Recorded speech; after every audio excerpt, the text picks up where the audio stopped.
Reuters is reporting on a new military catastrophe under President Trump. They explain here, at least 18 civilians were killed last week in airstrikes by international forces in Afghanistan's Helmand province, an initial United Nations inquiry has concluded. American military officials say their aircraft have conducted around 30 airstrikes in Helmand in the past week. So they go on to explain here that these were U.S. planes who did the bombing, piloted by U.S. pilots, but it was part of a NATO coalition that was doing it. And again, 18 civilians dead. Now, as we discussed in regards to his first military raid that Trump did, there were 30 civilians who were killed, including an 8-year-old girl. Many women and children were killed. Originally, they said, it's okay, we got a top al-Qaeda guy. Turns out they didn't get a top al-Qaeda guy. So you killed massive numbers of civilians. Now, there's been subsequent articles about how that is radicalizing the population in Yemen even further. I mean, they've already gone through a lot with Saudi Arabia bombing them left and right, and you can see on the munitions that it says made in the USA. So there was already this anti-American fervor that was resonating because you see that your enemies are being armed by the Americans. The Americans have helped with bombing as well. So, but this is a case of there wasn't even the middleman of Saudi Arabia that did it. It was us that did it, and it was in the case of Afghanistan.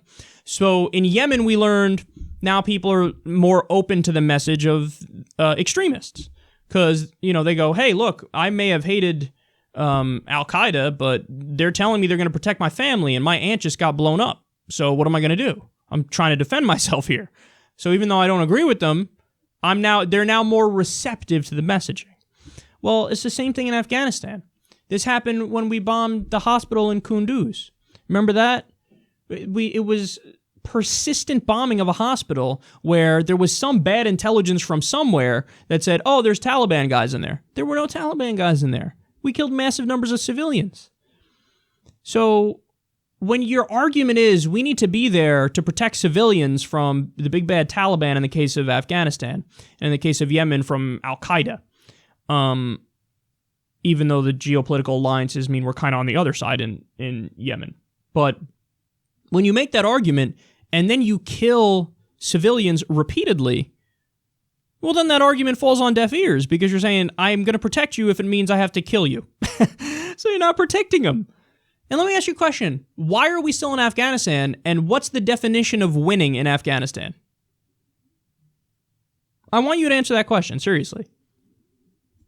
Why are we there, and what would be the definition of winning where we could say, you know what, we got it, we're out? There is no answer to that. So originally it was, we're going to go into Afghanistan because we got to get Osama bin Laden and we got to get al-Qaeda. Okay, we did. Well, Osama bin Laden's dead. We got him in Pakistan, but he's dead. And al-Qaeda's wiped out there. So, but then they go, oh, but the Taliban's just as bad, so let's fight. Except, wait a second, Taliban is a guerrilla army. Al-Qaeda is a terrorist organization that actually tries to reach out and strike in different places. The Taliban, they're terrorists, but they terrorize the people around them. They're not coming to, attack Kentucky or some shit. So, now, again, that's not to say they're good. Of course they're not good. They're horrific. But is there a threat of direct violence against us? No. So why are you there? We got to hold the land and keep them from gaining more territory. Okay, but can't that argument be used for indefinite occupation of Afghanistan? Whenever we leave, they're going to take more land. Right. Whenever we leave, they're going to take more land. So what do you want to do? Stay there till 2100, 2200? Do you really want to stay there forever and waste resources? Waste money, resources, and lives when we don't even have clean drinking water in Flint, Michigan? Our infrastructure gets a grade of D. We got all these problems here at home, and you're willing to waste all this money over there for indefinite occupation to stop the Taliban from maybe taking over more territory. No, this is Orwellian, man. It's like saying, well, we need it for peace.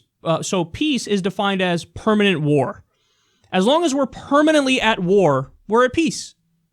That is a contradiction in terms. It's like George Carlin said. That's like saying, I'm fucking for virginity.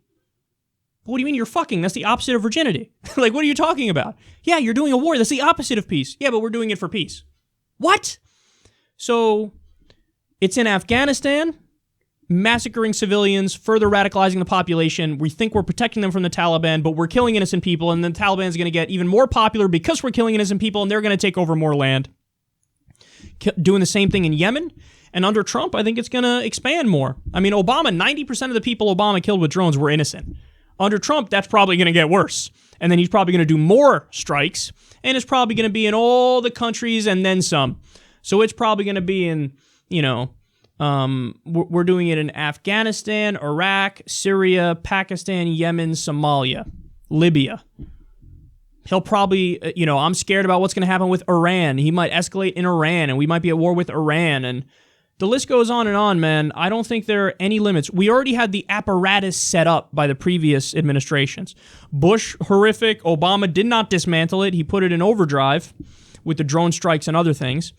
The NSA spying, same thing. So now all the apparatus is set up, and you got a fucking megalomaniac, narcissist, buffoon authoritarian in control now, and he's going to use all these things as his toys, man. That's what's going to happen.